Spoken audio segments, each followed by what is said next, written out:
Hello दोस्तों, SSC education point में आपका स्वागत है। तो आज की इस वीडियो में हम आरआरबी एनटीपीसी 10+2 के 9 मई वाले फर्स्ट शिफ्ट के सभी जीके जीएस प्रश्नों को एनालाइज करेंगे, जिससे कि आपके आगे आने वाले एग्जामों में काफ़ी सहायता मिलेगी।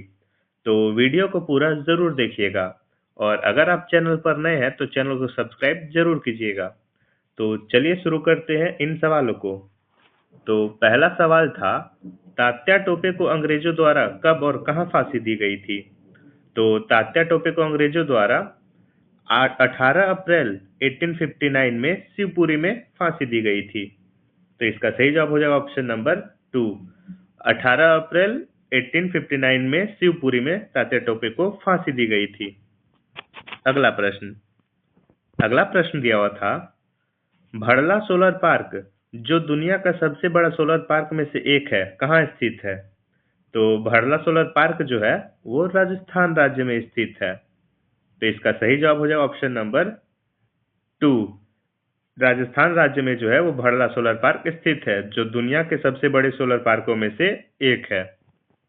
अगला प्रश्न दिया हुआ था, गूगल क्रोम क्या है?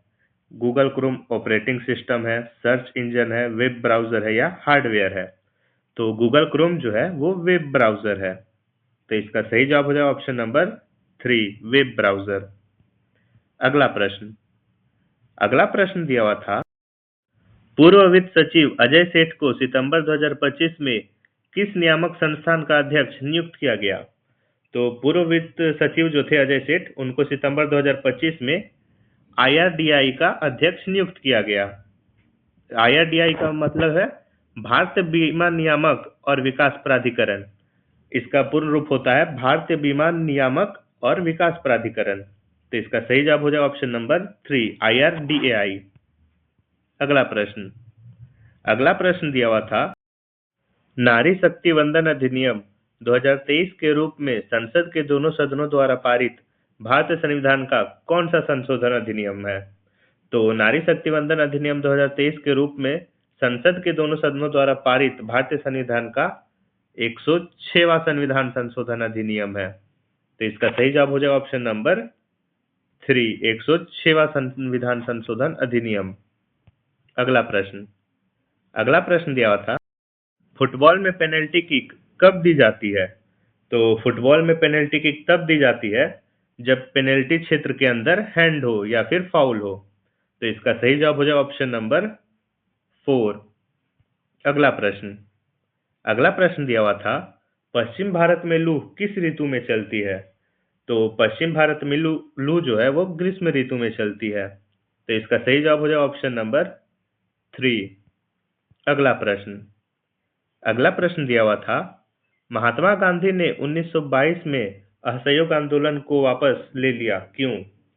तो महात्मा गांधी ने 1922 में असहयोग आंदोलन इसलिए वापस ले लिया क्योंकि उस समय चोरी चोरा कांड हुआ था, जिसके कारण महात्मा गांधी ने 1922 में असहयोग आंदोलन वापस ले लिया। तो इसका सही जवाब हो जाएगा ऑप्शन नंबर 2, चोरी चोरा कांड के कारण। अगला प्रश्न दिया हुआ था, महाकवि कालिदास किसके दरबारी कवि थे? तो महाकवि कालिदास जो थे वो चंद्रगुप्त द्वितीय के दरबारी कवि थे। तो इसका सही जवाब हो जाएगा ऑप्शन नंबर 3। अगला प्रश्न दिया हुआ था, जूनागढ़ शिलालेख जो सुदर्शन झील की मरम्मत पर प्रकाश डालता है, मुख्य रूप से किस शासक से संबंधित है? तो किस शासक से संबंधित है जूनागढ़ शिलालेख? तो रुद्रदामन से। तो इसका सही जवाब हो जाएगा ऑप्शन नंबर 4, रुद्रदामन से जूनागढ़ शिलालेख जो सुदर्शन झील की मरम्मत करता है, मुख्य रूप से रुद्रदामन से संबंधित है। अगला प्रश्न दिया हुआ था, भारत के किस राज्य में तालाब सिंचाई का सबसे बड़ा क्षेत्र है? तो भारत के आंध्र प्रदेश राज्य में तालाब सिंचाई का सबसे बड़ा क्षेत्र है। तो इसका सही जवाब हो जाएगा ऑप्शन नंबर 2, आंध्र प्रदेश। आंध्र प्रदेश के बाद दूसरा नंबर पे तमिलनाडु आता है। अगला प्रश्न दिया हुआ था, शरीर में ग्लूकोज की मात्रा को अग्न्याशय की कौन सी ग्रंथि नियंत्रित करती है? तो शरीर में ग्लूकोज की मात्रा को अग्न्याशय में लैंगरहैंस की द्वीप जो है वो नियंत्रित करती है। तो इसका सही जवाब हो जाएगा ऑप्शन नंबर 4, लैंगरहैंस के द्वीप। अगला प्रश्न दिया हुआ था, 1904 में लॉर्ड कर्जन द्वारा पारित कौन सा अधिनियम भारतीय राष्ट्रवादियों के लिए अत्यधिक अपमानजनक और राष्ट्रवाद को बढ़ावा देने वाला हुआ? तो कौन सा अधिनियम था?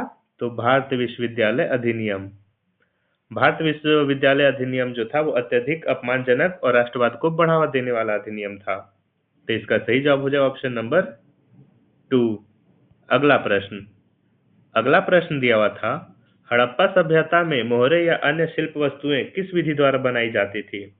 तो हड़प्पा सभ्यता में मोहरे या फिर अन्य शिल्प वस्तुएं जो है वो सांचे में ढालकर बनाई जाती थी। तो इसका सही जवाब हो जाएगा ऑप्शन नंबर 3। अगला प्रश्न दिया हुआ था, किस अनुच्छेद द्वारा राष्ट्रीय आपातकाल के दौरान मौलिक अधिकारों के परिवर्तन के लिए अदालत जाने के अधिकार को निलंबित करता है? तो किस अनुच्छेद द्वारा? तो अनुच्छेद 359 द्वारा। अनुच्छेद 359 द्वारा राष्ट्रीय आपातकाल के दौरान मौलिक अधिकारों के परिवर्तन के लिए अदालत जाने के अधिकार निलंबित करता है। तो इसका सही जवाब हो जाएगा ऑप्शन नंबर 3। अगला प्रश्न दिया हुआ था, जल संरक्षण के लिए कौन सी सिंचाई पद्धति सबसे अच्छी मानी जाती है जो सीधे पेड़ के जड़ों तक पानी पहुंचाती है? तो कौन सी सिंचाई को सबसे अच्छी मानी जाती है? तो ड्रिप यानी कि टपक सिंचाई। टपक सिंचाई जो है वो सबसे अच्छी मानी जाती है पौधों की सिंचाई के लिए। तो इसका सही जवाब हो जाएगा ऑप्शन नंबर 3। इस विधि द्वारा 70 से 80% तक पानी का बचाव किया जाता है। अगला प्रश्न दिया हुआ था, जापान के वर्तमान प्रधानमंत्री कौन है? तो जापान के वर्तमान प्रधानमंत्री है साने ताकाइची। तो इसका सही जवाब हो जाएगा ऑप्शन नंबर 2। साने ताकाइची जो है वो जापान के वर्तमान प्रधानमंत्री है। अगला प्रश्न दिया हुआ था, कंप्यूटर शब्दावली में रैम का पूर्ण रूप क्या है? तो कंप्यूटर शब्दावली में रैम का पूर्ण रूप है रैंडम एक्सेस मेमोरी। तो इसका सही जवाब हो जाएगा ऑप्शन नंबर 2। रैम का पूर्ण रूप है रैंडम एक्सेस मेमोरी। अगला प्रश्न दिया हुआ था, वैश्वीकरण का मुख्य अर्थ क्या है?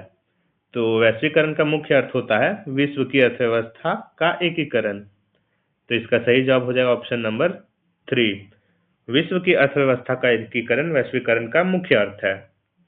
अगला प्रश्न दिया हुआ था, 2025 में भारत और फ्रांस के मध्य निम्नलिखित में से कौन सा समझौता नहीं किया गया था?